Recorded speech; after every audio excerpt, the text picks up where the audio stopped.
परळीच्या नगरपालिकेसमोर जवळपास 2 दिवसापासून अन्नत्याग आंदोलन सुरू आहे। परळी शहराच्या नगरपालिकेच्या कार्यक्षेत्रात जवळपास 300च्या आसपास कंत्राटी सफाई कामगार काम करतात, परंतु त्यांना किमान वेतन दिलं जात नाही। त्यांचं पेमेंट किमान वेतनासोबत द्यावं, त्याचबरोबर त्यांचा पगार हा त्यांच्या बँकेच्या खात्यावर करावा, त्यांना पीएफ लागू करावा, अशा विविध मागण्या घेऊन रोजंदारी मजूर संघटनेचे नेते गौतमभाई आगळे व मराठवाडा अध्यक्ष राजेश कुमार जोगदंड या ठिकाणी बसले आहेत। काही सफाई कामगार माले देखील आहेत। तर आपण परळी नगरपालिकेत चाललेला जो काही अनागोंदी कारभार आहे, यांना किमान वेतन भेटावं यासाठी ही संघटना गेल्या अनेक वर्षापासून लढा देत आहे। त्याला थोडंफार यश आलं असं म्हणायला हरकत नाही। एप्रिल महिन्यामध्ये देखील किमान वेतन कायद्यानुसार पेमेंट करावं कंत्राटी कामगारांचं यासाठी आंदोलन करण्यात आलं होतं, परंतु त्या ठिकाणी त्यांनी आश्वासनाची पूर्तता न केल्यामुळे पुन्हा परत 29 तारखेपासून या ठिकाणी हे आंदोलन सुरू आहे। आपण आंदोलकांना भेटणार आहोत, चर्चा करणार आहोत की त्यांची काय मागणी आहे आणि नगरपालिकेत या ठिकाणी कशा प्रकारे कंत्राटी कामगारांची पिळवणूक होते हे पाहणार आहोत। या नगरपालिकेमध्ये एक हाती सत्ता ही सत्ताधारी पक्षाची आहे। राष्ट्रवादी अजित पवार गटाची सत्ता असून या ठिकाणी या भागाचे आमदार धनंजय मुंडे देखील आहेत आणि या ठिकाणी कामगारांची पिळवणूक होते ही वाईट अवस्था आहे। आपण जाणून घेऊया उपोषणकर्त्यांकडून नेमकी त्यांची काय मागणी आहे।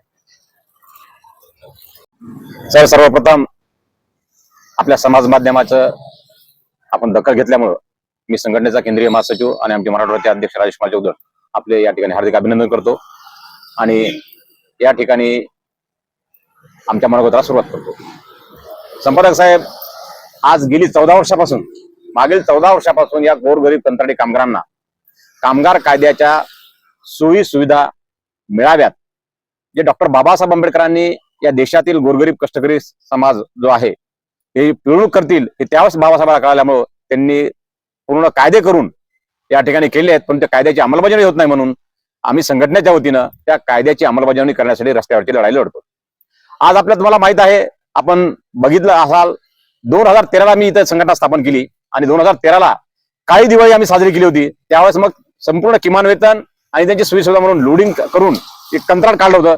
ती पहिली कंपनी ब्रिक्स कंपनी, या कंपनीला सर्व लोडिंग करून या ठिकाणी काम दिलं होतं, परंतु त्या ठिकाणी संपूर्ण राजकारण चालत असल्यामुळं तेव्हापासून ते आज तागायत आज 14 वर्ष होत आहेत, फक्त खडकाला धडका मारासारखं काम झालंय आमचं। परंतु आज कुठेतरी आम्हाला यश मिळाल्यासारखं वाटतंय, कारण नवल किशोर राम साहेब एक कर्तव्य दक्ष जिल्हा अधिकारी नवल किशोर राम भेटल्यामुळे 2015ला 2017ला बीडच्या कामगारांना आम्ही असंच आंदोलन लावलं आणि बीडच्या कामगारांना 2017ला त्यावेळेस 14,000 किमान वेतन होतं। 2 महिन्याचा 18,000 वेतन रात्री 10 वाजेपर्यंत जिल्हाधिकारी महोदयाने बसून त्यावेळेस किमान वेतन दिल्यामुळं तेव्हा विश्वास पटला आणि तेव्हापासून आमची संघटना पूर्ण जिल्ह्यामध्ये या ठिकाणी कार्यरत आहे। परंतु बीड जिल्ह्यामध्ये परळी ही अशी एक परळी नगर परिषद आहे की या परळी नगर परिषदेमध्ये अतिशय अनागोंदी कारभार चालतो। कामगार कायद्याच्या संपूर्ण परिपत्रक आम्ही त्यांना दिले, आंदोलन केले, परंतु इथले जे लोकप्रतिनिधी आहेत यांनी फक्त आश्वासनाची भुवण केलेली आहे। त्याला म्हणतात मन आहे लबाडाचं जेवण, निमंत्रण जे असते ते लेबाडाचं निमंत्रण, जेवण केल्याशिवाय खरं होत नसते, ती अवस्था आज तागायत चालवली आहे। गोरगरिबांचा त्यांना तळतळाट सुद्धा लागलेला आहे। किमान वेतन किती आहे आणि सध्या किती दिले जाते? आता सध्या किमान वेतन 1/1/2026 ते आज 30/6/2024 आज किमान वेतनाचा टप्पा संपलेला आहे। त्याप्रमाणे 23 जो कुशल वर्गवारी आहे त्या कुशल कामगाराला 23,485, अर्धकुशल कामगाराला 22,485 आणि अकुशल कामगाराला 20,485 असा हा किमान वेतनाचा शासनाने निर्धारित केला। देणं अत्यंत गरजेचं आहे, तेही बँकेत देणं गरजेचं आहे असा परिपत्रक शासनाने वेळोवेळी काढलेला आहे, तरी देखील त्या परिपत्रकाची काटेकोरपणे अंमलबजावणी करत नाहीत। त्यामुळं आज या ठिकाणी पुन्हा आम्हाला अन्नत्याग उपोषण सुरुवात करावी लागली। खऱ्या अर्थानं डॉक्टर बाबासाहेब आंबेडकरच्या जयंतीच्या दिवशी आम्हाला किमान वेतन मिळणार होतं, त्याचं आश्वासन सुद्धा केलं होतं, परंतु त्यांनी संध्याकाळी आंदोलन स्थगित केल्यानंतर जेव्हा वेतन आला करण्याची वेळ आली त्यावेळेस त्यांनी धमकी दिली, तुम्हाला जर किमान वेतन पाहिजे असेल तर उद्यापासून कामाला येऊ नका। मग ही धमकी दिल्यामुळे लोकांनी, आमच्या सगळ्या कंत्राटी कामगारांनी गपचीप आपला जो वेतन आहे ते घेतलं आणि आंबेडकर जयंती साजरी केली।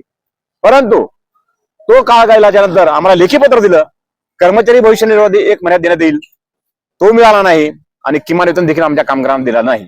त्यामुळे पुन्हा 29 तारखेला आम्हाला या ठिकाणी हत्यार उपसावं लागलं अन्य त्या घोषणाचं. आणि त्याचा परिपाक म्हणून आता या ठिकाणी लेखी पत्र दिलेलं आहे. काही अपरिहार्य कारणामुळे आमच्या कामगारांनीच आधार कार्ड, पॅन कार्ड, बँकेचे पासबुक हे न दिल्यामुळे यांचा तो PF नंबर जो आहे तो विलंब होत आहे. तर आता आम्ही तात्काळ यांचे सर्व डॉक्युमेंट्स जे आहेत कागदपत्र ते त्यांना सादर करणार आहे. आणि ते गेल्यानंतर आम्हाला हे आमचे जेवढे संघटनेचे लोक आहेत त्या संघटनेच्या लोकांना कर्मचारी भविष्य निर्वाह निधी कागदपत्राची पूर्तता केल्याच्या नंतर 8 दिवसात देण्याचा अभिवचन या ठिकाणी जिल्हा मुख्य अधिकाऱ्याचे प्रतिनिधी म्हणून उपमुख्य अधिकारी संतोष होडे यांनी या ठिकाणी आम्हाला दिलेला आहे. आणि आमच्या पाहिजे त्याप्रमाणे पत्र दिलं. त्यामुळे लेखी आदेश आमचा जो करारनामा होता तोही छायांकित प्रत मिळाली आहे. आणि करारनामा आदेश हे तिन्ही पत्र आम्हाला जे पाहिजे होते ते आम्ही घेतलेत. आणि उर्वरित जे आमच्या मागण्या आहेत त्या लवकर सोडण्याचं त्यांनी लिखित पत्र दिल्यामुळे आजचं आंदोलन आम्ही स्थगित करत आहोत.